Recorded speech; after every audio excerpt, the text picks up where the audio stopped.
आप सभी का आज के इस वीडियो में स्वागत है। आज के हमारे वीडियो का टॉपिक है विश्व पर्यावरण दिवस। क्या आप जानते हैं हमारे सुरक्षित और स्वस्थ जीवन के लिए पर्यावरण का होना कितना ज्यादा महत्वपूर्ण है, लेकिन फिर भी हम जानबूझकर या अनजाने में पर्यावरण को नुकसान पहुंचा रहे हैं। प्रदूषण, पेड़ों की कटाई और जलवायु परिवर्तन जैसी समस्याएं हमारे अस्तित्व के लिए एक खतरा बन गई है। अब यहाँ एक सवाल उठता है, अगर हम इसी तरह से कार्य करते रहे तो क्या हम हमारे आने वाली पीढ़ियों के लिए एक सुरक्षित और स्वस्थ पर्यावरण बचा पाएंगे? शायद नहीं। क्या आपको पता है पूरी दुनिया में हर साल प्रदूषण के कारण 7 मिलियन लोगों की मौत होती है, जो हम सभी के लिए एक चिंता का विषय है। इसलिए आज का वीडियो आप बिल्कुल भी स्किप मत करना, क्योंकि आज के इस वीडियो में हम बात करेंगे विश्व पर्यावरण दिवस के बारे में। ये कब मनाया जाता है, ये क्यों मनाया जाता है, इसे मनाने का उद्देश्य क्या है, इस साल 2025 की थीम क्या है और कैसे हम सभी लोग पर्यावरण संरक्षण में हमारे योगदान दे सकते हैं। तो चलिए इसी के साथ आज का वीडियो हम शुरू करते हैं।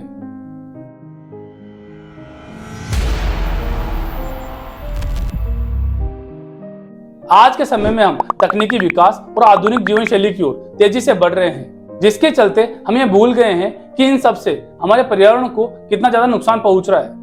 क्योंकि आज हमारे द्वारा उठाए जा रहे हर एक कदम का असर हमारे पर्यावरण पर साफ दिखाई दे रहा है।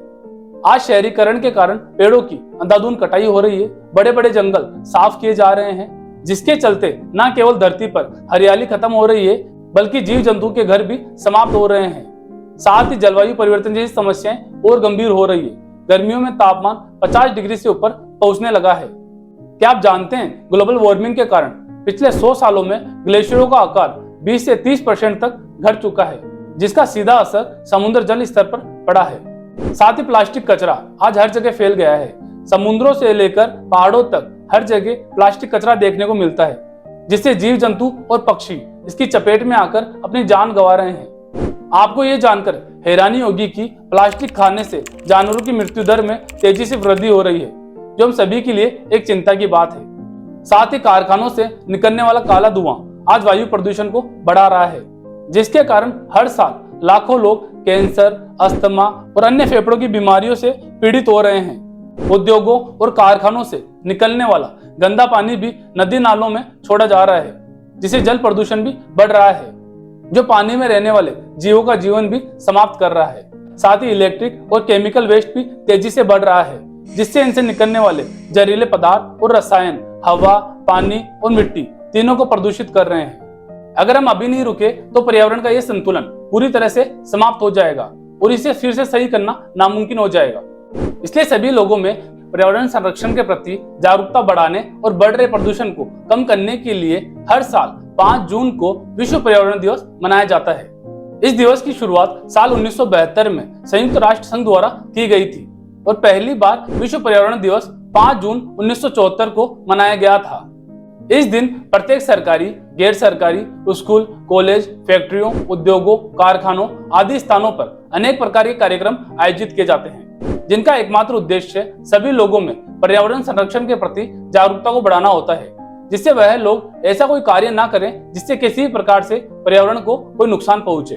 क्योंकि पर्यावरण हमारे जीवन का आधार है। यह हमें जल, वायु, भोजन और रहने का स्थान देता है। इसके बिना जीवन की कल्पना करना असंभव है। इसलिए वो कहते हैं ना, अगर हम पर्यावरण की रक्षा करेंगे तो वो हमारी रक्षा करेंगे।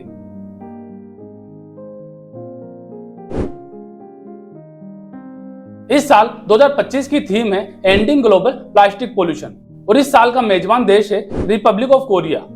इस थीम का पूरा फोकस दुनिया भर में प्लास्टिक पोल्यूशन को पूरी तरह से खत्म करने पर है, क्योंकि आज हमारे सामने जो सबसे बड़ा पर्यावरणीय संकट है वह है प्लास्टिक पोल्यूशन, जो न केवल हमारे जीवन को बल्कि जीव जंतुओं और पर्यावरण को भी नुकसान पहुंचा रहा है, क्योंकि ना तो ये नष्ट होता है और ना इसे जलाया जा सकता है। साथ ही सिंगल यूज प्लास्टिक का उपयोग भी आज इतना ज्यादा बढ़ गया है कि इसे कंट्रोल करना अब नामुमकिन हो गया है।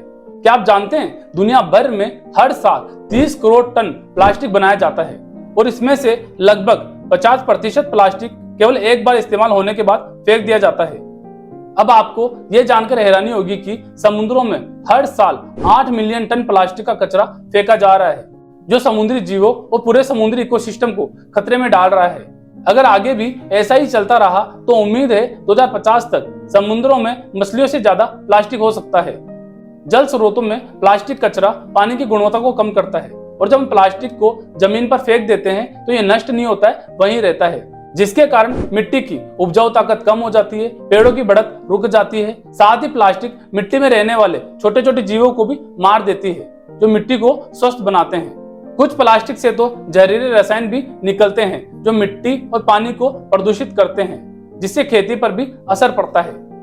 अब आप ये सोच रहे होंगे, जब प्लास्टिक इतना ही ज्यादा खतरनाक है तब भी इसका उपयोग दिन प्रतिदिन क्यों बढ़ रहा है?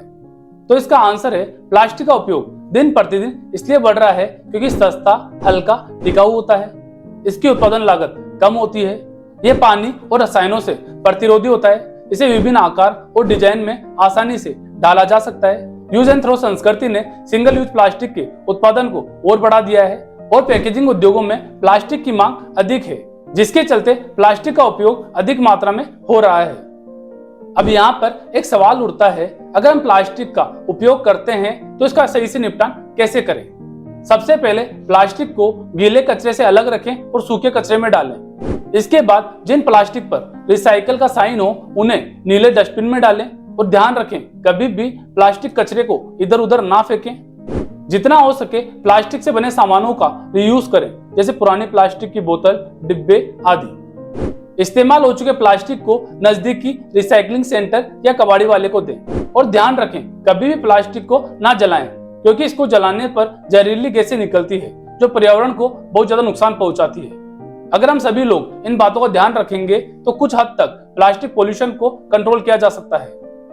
अब हम बात करते हैं पर्यावरण संरक्षण और प्लास्टिक के उपयोग को कम करने के लिए हमें क्या क्या करना चाहिए। हमें पेड़ों की कटाई को कम करके अधिक से अधिक पेड़ लगाने चाहिए। ऊर्जा बचाने के लिए हमें ऊर्जा कुशल उपकरणों का उपयोग करना चाहिए। पानी का सही तरीके से उपयोग करना चाहिए और कभी भी पानी को व्यर्थ नहीं बहाना चाहिए। जहां तक संभव हो हमें सार्वजनिक परिवहन का उपयोग करना चाहिए।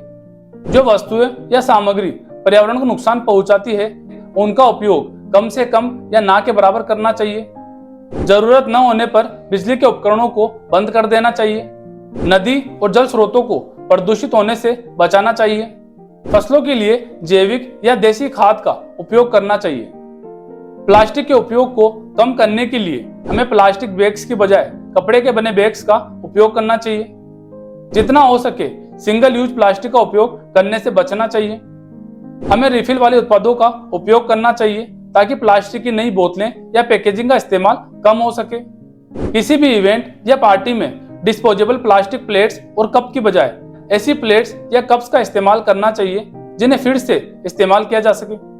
प्लास्टिक की पैकिंग से बचने के लिए खुले में बिकने वाली फल और सब्जियां खरीदनी चाहिए। अब हम बात करते हैं प्लास्टिक का उपयोग कम हो, जिसके लिए फैक्ट्रियों, उद्योगों और कारखानों को क्या क्या करना चाहिए। प्लास्टिक पैकेजिंग की जगह पर्यावरण के अनुकूल विकल्पों जैसे जूट, कपड़े, कागज आदि का उपयोग करें। प्रोडक्ट पर स्पष्ट जानकारी दें कि वह रिसाइक्लेबल है या नहीं और उसके निपटान का सही तरीका क्या है। अपने कर्मचारियों और ग्राहकों को जागरूक करें कि वह प्लास्टिक का उपयोग कम से कम करें। अपने प्लांट्स में वेस्ट मैनेजमेंट सिस्टम लगाएं ताकि प्लास्टिक कचरे को ठीक से अलग किया जा सके। केवल बायोडिग्रेडेबल या कंपोस्टेबल प्लास्टिक का उपयोग करने की नीति बनाएं। ग्राहकों को रिफिल करने वाले प्रोडक्ट्स का विकल्प दें जिससे बार बार नई पैकेजिंग की जरूरत न पड़े।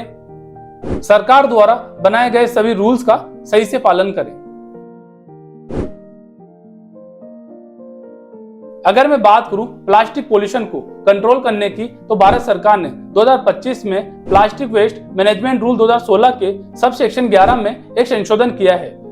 इस संशोधन के अनुसार अब हर प्लास्टिक पैकेजिंग पर जरूरी जानकारी देनी होगी, जैसे कि निर्माता का नाम, रजिस्ट्रेशन नंबर, प्लास्टिक की मोटाई और अगर वह रिसाइक्लेबल या बायोडिग्रेडेबल है तो इसकी जानकारी भी। 1 जुलाई 2025 से कंपनियां ये जानकारी bar code, QR code, product brochure के माध्यम से भी दे सकती है। इससे उपभोक्ताओं को पारदर्शिता मिलेगी और सरकार भी प्लास्टिक कचरे को सही तरीके से ट्रैक कर पाएगी। यह एक सराहनीय कदम है जो प्लास्टिक उत्पादों को जिम्मेदार बनाने की दिशा में एक बड़ा प्रयास है। साथ ही हम सौर ऊर्जा और पवन ऊर्जा जैसे नवीकरणीय स्रोतों का उपयोग कर भी पर्यावरण को सुरक्षित रख सकते हैं। इससे न केवल प्रदूषण कम होगा बल्कि ऊर्जा की खपत भी कम होगी।